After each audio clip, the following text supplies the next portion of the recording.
Hey, I'm Worsnop. You're watching Watch the Scene. No, you're watching LiveTheScene.com.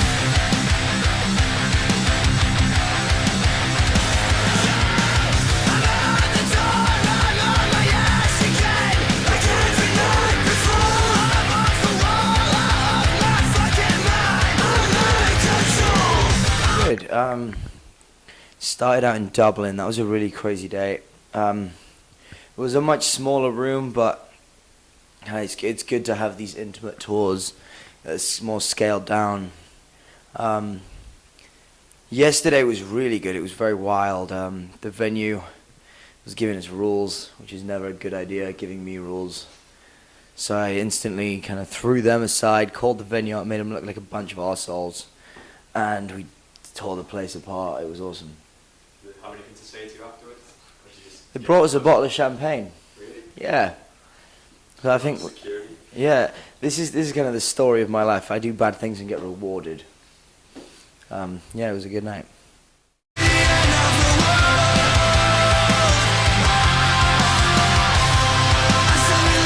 are many. I did the very stereotypical get in better shape one, and I mean I'm eating a lot better and working out every day. So far so good. We'll see what the future holds. Harder or easier on tour to stick to things? Probably easier, to be honest, because my schedule vocally is already so strict. I'm used to that regimented lifestyle, and I don't drink anymore, so it's yeah, I've got all that free time in which I can fill up with working out and working.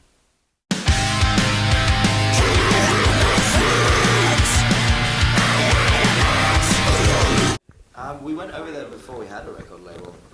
It was definitely a conscious decision. We kind of figured American bands are kind of known globally, kind of by default. So we thought if we go there first, break in America, we break everywhere else at the same time. And our theory was proved correct.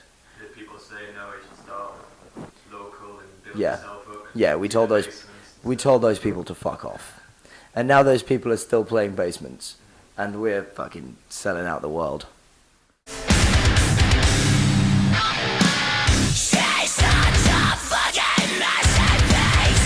None of my tattoos have any meaning. So that one's kind of shot out. I have them because I like the way tattoos look. I obviously have this whole sleeve, which is kind of growing to be quite famous, and my knuckles, which are arguably the most famous ones. That I believe it was Rock Sound recently so graciously edited and switched the letters around because we were on the cover. I've got a load of stupid tattoos on my thighs that various friends and drug dealers have tattooed me.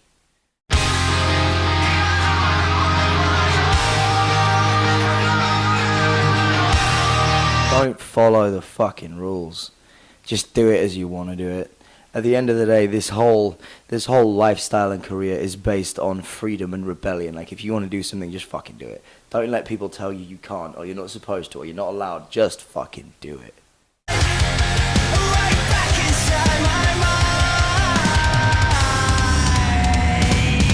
I mean, it all depends on the band. A lot of bands profit by staying on an indie label like ourselves. Like, we've had the option to move to major labels many times, and I mean, I can't say for sure. For all I know, we could be playing arenas and stadiums here right now if we'd have done it.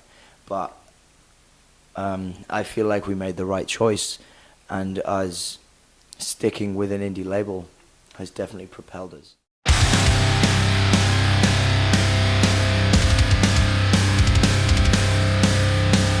Probably the most ridiculous one. It was during Warped Tour, and some other band made it up. Because that tour was full of children who liked to make rumors about us because they were jealous that we were better and more successful than them. Yeah, they said that we were bringing in groups of 15-year-old girls onto our bus every night and having them snort cocaine off our dicks. That was pretty ridiculous. I've died a couple times. How long do you See, I don't know it happened. People usually come to me, I thought you were dead. That was stemmed after our music video. People thought I'd actually died. There are many.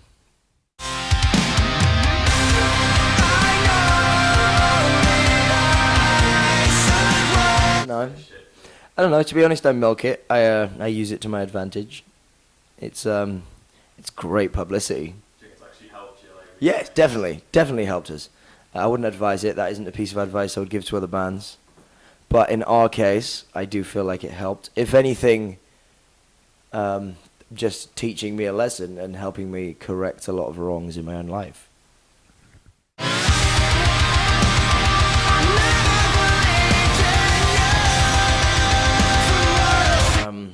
The good friends from tour. Yep.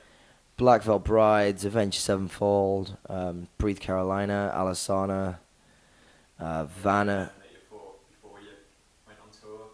Black Veil Brides. I was initially gonna go fight Andy. Yeah. I went to his show to beat him up, and 5 seconds after meeting him, we just like, oh fuck that. Let's just drink some whiskey. Let's drink some whiskey, sing some Skid Row, and go play a fucking show. And that's what happened, and now we're best friends. I used to wear makeup when I had long hair. People give them shit, but I personally love their music, and I love their personalities and everything they stand for, and I love everything about them. Like, they're a phenomenal band. We've got some bad ones in. Woo! There are many bad ones, which I would love to call each and every one of you cunts out, but I'm going to refrain from it on video and just save it till face to face.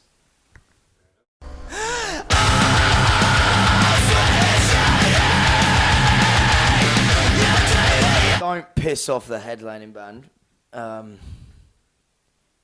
That's kind of the big one. So, people pissed you off, and you pissed Oh, them off? people have pissed me. I'm sure I've pissed off headline bands. In fact, I know I have. But I've learnt. I've grown up. But yeah, the second you piss off the headline band, you are on a slippery slope, and even small mistakes from then on can get you kicked off a tour, get not paid, because at the end of the day, they are your bosses while you're on the road. They're the ones paying you. They're the ones allowing you to be there. And they can send you home at any second without reason. This isn't like a job where you can be fired and there has to be that valid cause. Headline band, we can fire anyone at any second. And that doesn't have to be a reason. So make sure you don't piss off the headliners. And that goes down with like loading in. When you're loading in equipment, wait until all of their shit's on stage. Like when there's catering, make sure they get their food first. Yeah, it's just a respect thing and manners and being courteous. Other two tour do's and don'ts. Make sure you stay hygienic and don't eat McDonald's every night. Those two kind of go hand in hand, because you're gonna. I'm on a very, very strict diet. Imagine just the healthiest shit. That's what I eat. Yeah, because it's really easy on tour for it to just get out of hand, and you will feel it, and it will bring you down and bring your show down. And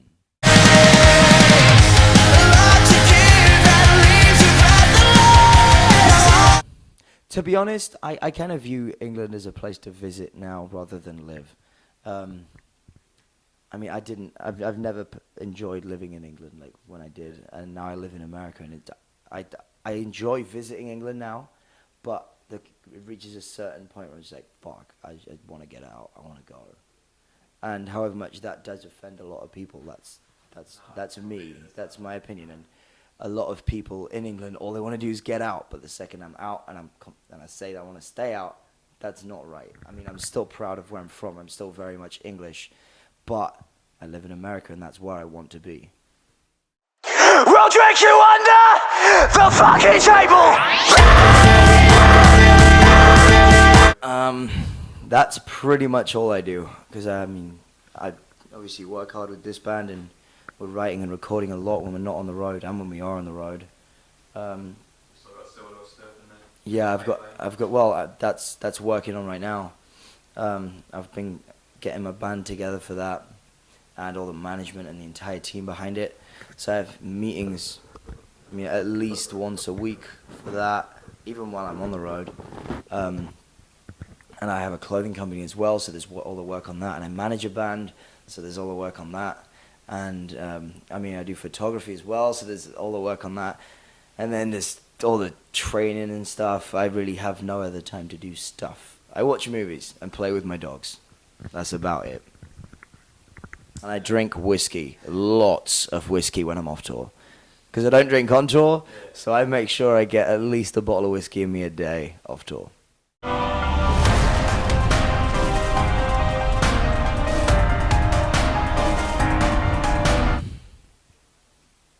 They were all pieces of shit. We are very nice people if we like you.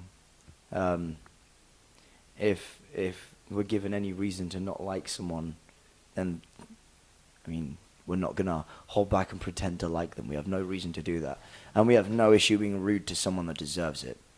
People, especially in America, kind of step back. Yeah, that, 'cause it's kind of very much. We are quite.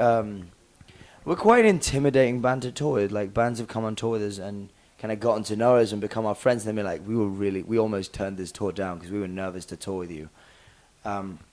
Because there is all those stories about us and just a lot of negative stuff that surrounds us. But we are all very nice people if you're on our good side.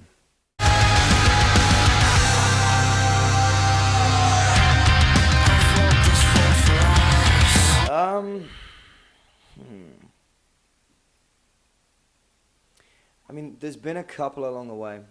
The first one was probably it was on our second tour, and we were playing Milwaukee in America at a venue called The Rave, and that was like the first big show we'd ever played. And at that point we were like, oh, we've made it. And it wasn't. It was like less than 1,000 people. We hadn't made it. And then we had our first show we played to over 1,000 people, and we thought we'd made it. And then there was a festival in Vegas, and I think it was 12 to 15,000. And at the time we were like, we've made it. But bear in mind it is a festival, so they're not all there for us. Then we sold out the Dallas Palladium, which is 5,000. We're like, we made it. And bear in mind, all these are coming after each other, and each time we think we've made it, and then something happens we weren't making it at all. Now we're making it. And even the one I have now isn't making it. Kind of all built up and built up and built up. Recently, we opened up for Guns N' Roses, which was phenomenal. It was a really great experience. And we were there we've made it. And I'm quite confident that in a couple months, something's going to happen. I'm going to be we didn't make it, now we've made it.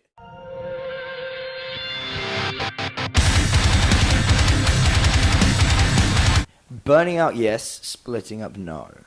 However much it's come very close to where bands would usually split up, and it's gone beyond where bands would usually split up. We're in this for the long haul, and we are that kind of really extreme band. We're okay with extreme situations where people would usually give in. Burning out, yes, because we do work 365 days a year. Be it on tour or writing or in the studio or working on something else, every single day is working.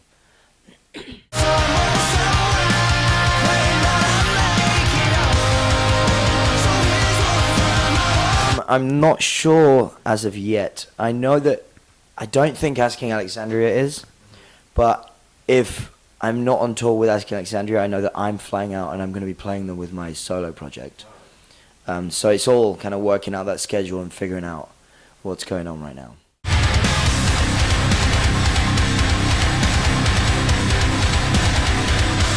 Hello.